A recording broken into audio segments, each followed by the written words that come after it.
धनबाद के कई लोगों ने मुझसे कहा चुनाव लड़िए, भाजपा के कांग्रेस के सभी कार्यकर्ताओं ने कहा, इसलिए मैंने सभी दलों से भी बात किया कि धनबाद की विशेष परिस्थिति है। इस विशेष परिस्थिति में हम लोगों को उचित फैसला करना चाहिए।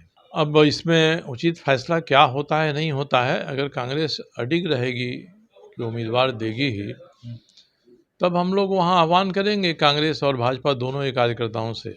मोदी जी 400 पार का नारा दे रहे हैं, मगर 400 पार में जो उद्देश्य हासिल करेंगे, 400 पार करके 399 पार कर जाएं तब भी वो उद्देश्य हासिल हो जाएंगे। इसलिए धनबाद की सीट को 400 के दायरे से बाहर रखिए। माननीय बाबूलाल जी मरांडी हैं, उनका एक बयान आ गया अखबारों में, अपने उम्मीदवार का बचाव किया है और मेरे बारे में उन्होंने कहा है कि मैं जज नहीं हूँ। तो मैं उनको बताना चाह रहा था कि कुछ जजमेंट हैं। इन 49 मुकदमों में से 4 मुकदमों में उनके उम्मीदवार को सजा हुई है, 3 में 1-1 साल की और 1 में 1.5 साल की। और अपने हेमंत सोरेन के खिलाफ तो रोज़ जजमेंट देते रहते हैं। ईडी के गुप्त दस्तावेजों के कागजातों का उल्लेख ट्विटर के माध्यम से किया जाता है, तो उस समय उनकी भूमिका जज की हो जाती है और ऐसे मामलों में हम लोग की भूमिका जज की नहीं होती है। अगर दुबई में कोई बैठा अपराधी धमकी दे रहा है, भारतीय जनता पार्टी का घोषित उम्मीदवार धमकी दे रहा है, दोनों साथ साथ एक समय में जेल में रहे हैं, तो इस पर अगर पार्टियां विचार नहीं करेगी, जनता नहीं विचार करेगी, तो फिर हम लोग मानेंगे कि हम लोगों के कर्तव्य में कुछ चूक हो रही है। ओबीसी जो विरोध कर कहा जा रहा है कि भाई आप ओबीसी विरोधी हो, कभी भी आपने बाकी लोगों का विरोध नहीं किया, जितने ओबीसी लेटता है उन्हीं के विरोध में आप कूद जाते हैं। अब ऐसा कहने वालों को स्मृति लोप हो जाता है। भाजपा के जो उम्मीदवार हैं धनबाद के, सबसे अधिक अत्याचार उन्होंने ओबीसी पर ही किया है। वहाँ कृष्णा अग्रवाल हमारे साथी कार्यकर्ता हैं, उनको धमकी मिली थी उनको हिम्मत बढ़ाने के लिए। नतीजा हुआ कि एक कहावत है कि रोज़ा छुड़ाने गए और नमाज गले पड़ी। उसी तरह से एक धमकी के लिए हिम्मत बढ़ाने गया तो उससे भी बड़ी धमकी आ गई। वहाँ पर 2 धमकियाँ आ गई। लोगों से विमर्श हुआ, विचार हुआ, आकर मैंने प्रेस को ही बताया रांची में परसों। इस बीच में आज हमारे माननीय बाबूलाल जी मरांडी हैं, उनका एक बयान आ गया अखबारों में, अपने उम्मीदवार का बचाव किया है और मेरे बारे में उन्होंने कहा है कि मैं जज नहीं हूँ, क्योंकि परसों रांची प्रेस कॉन्फ्रेंस में मैंने 49 मुकदमों की लिस्ट बाज़ाब्ता सीनियर एसपी के दस्तखत के साथ सामने रखा कि ये 49 मुकदमे उन पर दर्ज हैं और कृष्णा अग्रवाल को धमकी में 50वां भी दायर हो गया। तो यही बात मैंने कहा था, तो उनका कहना था कि ये जज नहीं है, मुकदमे से कुछ नहीं होता है। तो मैं उनको बताना चाह रहा था कि कुछ जजमेंट हैं। इन 49 मुकदमों में से 4 मुकदमों में उनके उम्मीदवार को सजा हुई है, 3 में 1-1 साल की और 1 में 1.5 साल की। तो ये सजा देने वाले तो जज हैं ना। हाईकोर्ट ने इनके बारे में कहा है, ईडी को आदेश दिया है, 1 साल हो गया कि आप इनकी जांच करिए, संपत्ति की और इनके मनी लॉन्ड्रिंग की। ईडी ने एफिडेविट दे के हाईकोर्ट में कहा है कि हमने ECIR रजिस्टर कर लिया है, उसकी जांच शुरू कर दी है। तो जज हाईकोर्ट के हैं और ये ईडी के अधिकारी हैं। उसी तरह से सुप्रीम कोर्ट के 5 जजों का एक फैसला है कि अगर किसी व्यक्ति पर कई मामलों में सज़ा हुई है और भारतीय जनप्रतिनिधित्व अधिनियम की धारा 8(3) कहती है कि अधिकतम 2 साल की सज़ा होगी तो सजा जाएगी आपकी, तो सभी मामलों में हुई सज़ा को जोड़कर इस बारे में देखा जाना चाहिए।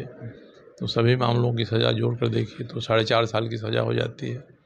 मतलब आप सदस्यता उनकी जानी चाहिए और चुनाव लड़ने लायक। इसके लिए पिटीशन डाला है 2020 में, विजय झा हैं कतरास के, उन्होंने, स्पीकर साहब ने आज तक सुनवाई नहीं की है। और इसके बाद सदस्यता तो जाती ही है, 6 साल तक आदमी चुनाव भी नहीं लड़ता है, ये दोनों ही बात होती है एक साथ। तो इस आईने में अपने उम्मीदवार की तस्वीर देख लें बाबूलाल जी। और ये सब आदेश भी जज वज के हैं, कोई हमारे जैसे व्यक्ति का बयान नहीं है। और अपने हेमंत सोरेन के खिलाफ तो रोज़ जजमेंट देते रहते हैं।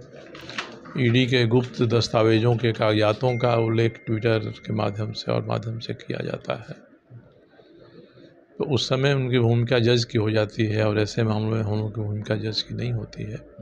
मैं मानता हूँ कि मैं जज नहीं हूँ, जो जजों ने कहा है उसी के आधार पर आप अपना निर्णय लीजिए, आपके पार्टी का उम्मीदवार सही है कि नहीं है। धनबाद को लेकर क्या एक्शन प्लान क्या है? क्या आप महागठबंधन या कांग्रेस के उम्मीदवार की घोषणा करने का इंतजार कर रहे हैं तब आप अपने पत्ते खोलेंगे, या आप चुनाव लड़ रहे हैं? क्या स्पष्ट क्या? पत्ते तो खुले हुए हैं। वास्तव में जब आदमी नॉमिनेशन भर देता है तभी अपने आप को उम्मीदवार कहता है। धनबाद के कई लोगों ने मुझसे कहा चुनाव लड़िए, भाजपा के कांग्रेस के सभी कार्यकर्ताओं ने कहा, इसलिए मैंने सभी दलों से भी बात किया कि धनबाद की विशेष परिस्थिति है, इस विशेष परिस्थिति में हम लोगों को उचित फैसला करना चाहिए। अब इसमें उचित फैसला क्या होता है नहीं होता है, अगर कांग्रेस अडिग रहेगी कि उम्मीदवार देगी ही, तब हम लोग वहाँ आह्वान करेंगे कांग्रेस और भाजपा दोनों ही कार्यकर्ताओं से कि आप अंतरात्मा की आवाज़ पर वोट करिए और पार्टी के अनुशासन के दायरे से वोट करते समय अपने आप को बाहर रख लीजिए। भले ही आप सक्रिय मत होइए अभियान में, कैंपेन में, मगर जब तक ऐसे सभी लोग इकट्ठा नहीं होंगे तब तक पक्ष में मुकाबला होना कठिन होगा। आज नरेंद्र मोदी जी हमारे हैं, उनका एक अपना समर्थन का आधार बन गया है, कोई इनकार इससे नहीं कर सकता है, उनके नाम पर भी वोट जा रहा है। तो उसके लिए मैंने यही कहा है कि मोदी जी 400 पार का नारा दे रहे हैं, मगर 400 पार में जो उद्देश्य हासिल करेंगे, 400 पार करके 399 पार कर जाएं तब भी वो उद्देश्य हासिल हो जाएंगे। इसलिए धनबाद की सीट को 400 के दायरे से बाहर रखिए, 399 पर ही जोर दीजिए और धनबाद का फैसला धनबाद के लोगों पर छोड़ दीजिए। उसको 400 और 399 के फेराए मत जोड़िए। ये मेरी प्रधानमंत्री से भी अपील होगी और समस्त लोगों से भी होगी कि एक सीट प्रधानमंत्री को अपना उद्देश्य पूरा करने में बाधा नहीं बनेगी, और एक सीट मिल जाएगी तो इंडी गठबंधन भी कोई लोकसभा में परवान नहीं हो जाएगा। इसलिए धनबाद की सीट को इस परिप्रेक्ष्य में देखते हुए सभी पार्टी के कार्यकर्ताओं को अंतरात्मा की आवाज़ से मतदान करना चाहिए। राजनीतिक जो आप परिस्थिति की आप बात कर रहे हैं, विशेष परिस्थिति की, तो कहा यह जा रहा है कि आप विशेष परिस्थिति, इस तरह का माहौल अपने बयानों से बना रहे हैं, बाकी लोग इस राजनीतिक फायदे उठाने के लिए अपने जैसा अभी। नहीं, मैं तो बाध्य हुआ ना, मैं कृष्णा अग्रवाल के यहाँ गया, वहाँ उनको जो भयभीत किया गया, खुद मुझे उसके बाद आतंकित किया गया, तो हम लोगों के चुनाव लड़ने की भूमिका तो इससे बन रही है। कोई ऐसा नहीं कि धनबाद में हम पहले से नज़र लगाए हों और ये हमारा आखिरी नज़र हो। इसलिए धनबाद में जो परिस्थिति बनी उसका मैं बयान कर रहा हूँ। अगर दुबई में कोई बैठा अपराधी धमकी दे रहा है, भारतीय जनता पार्टी का घोषित उम्मीदवार धमकी दे रहा है, दोनों साथ साथ एक समय में जेल में रहे हैं, तो इस पर अगर पार्टियां विचार नहीं करेगी, जनता नहीं विचार करेगी, तो फिर हम लोग मानेंगे कि हम लोगों के कर्तव्य में कुछ चूक हो रही है। इसलिए मैं इस बात को कह रहा हूँ। इसलिए विशेष परिस्थिति वहाँ की है, जो नहीं है ये कहता है और खुल कर कहे, वो भी कहे, हम भी कहते हैं वहाँ की जनता किस बात पर भरोसा करती है, विश्वास करती है। इसलिए भारतीय जनता पार्टी ने जो वहाँ परिस्थिति बना दिया है उससे उनके अधिकांश कार्यकर्ता क्षुब्ध हैं, और कांग्रेस भी अगर भारतीय जनता पार्टी के रास्ते पर चलेगी तो कांग्रेस के भी अधिकांश कार्यकर्ता क्षुब्ध होंगे। ओबीसी जो विरोध कर कहा जा रहा है कि भाई आप ओबीसी विरोधी हो, कभी भी आपने बाकी लोगों का विरोध नहीं किया, जितने ओबीसी लेटता है उन्हीं के विरोध में आप कूद जाते हैं। अब ऐसा कहने वालों को स्मृति लोप हो जाता है। मैंने सबसे पहला अभियान अपना भ्रष्टाचार का शुरू किया था, उस समय हम लोगों के डॉक्टर जगन्नाथ मिश्रा जी मुख्यमंत्री थे, लोअर कोर्ट्स तक मुकदमा उनके खिलाफ मैंने किया। दूसरा अभियान मैंने माफिया किंग उस समय कहे जाते थे बाबू तपेश्वर सिंह, तूती बोलती थी, उनके खिलाफ मैंने अभियान शुरू किया, और उनके 3 जो बड़े सहकारिता संगठन थे, बिस्कोमान, लैंड डेवलपमेंट बैंक और कोऑपरेटिव बैंक, ये तीनों सुपरसीड हुए आज आर.के. सिंह जो मंत्री हैं केंद्र में, उसमें बिस्कोमान के एडमिनिस्ट्रेटर बनाकर भेजे गए थे। तो मेरा जो उस समय का जो सफल 2 आरंभिक अभियान था, वो कोई इसके तो नहीं था, कोई ओबीसी के खिलाफ तो नहीं था।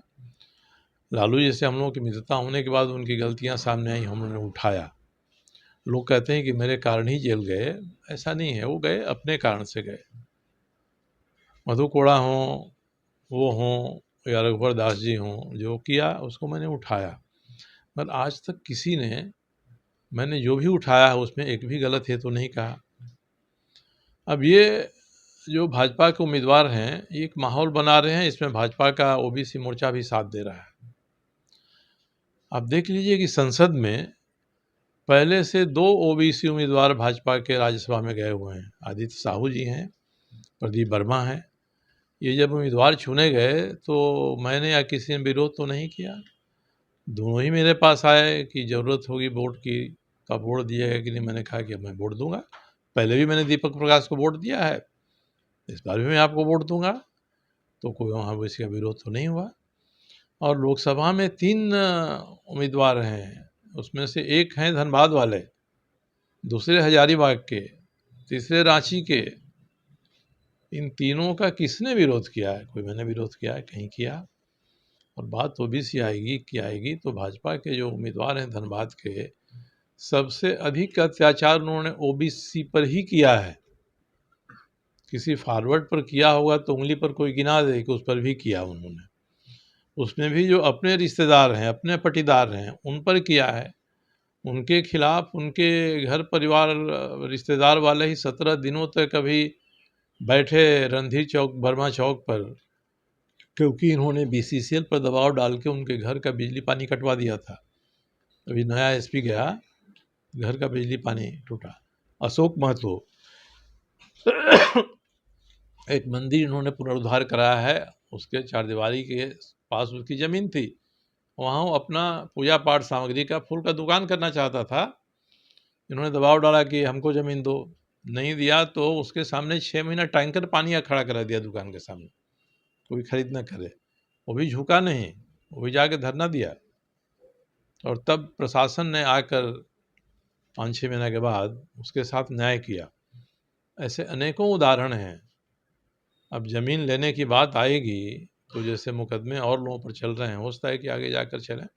ईडी जांच कर रही है, ईडी अपने जांच में क्या पाती है, ये सामने न्यायालय के आएगा और उस पर कार्रवाई हो, हम लोग ये दबाव डालेंगे।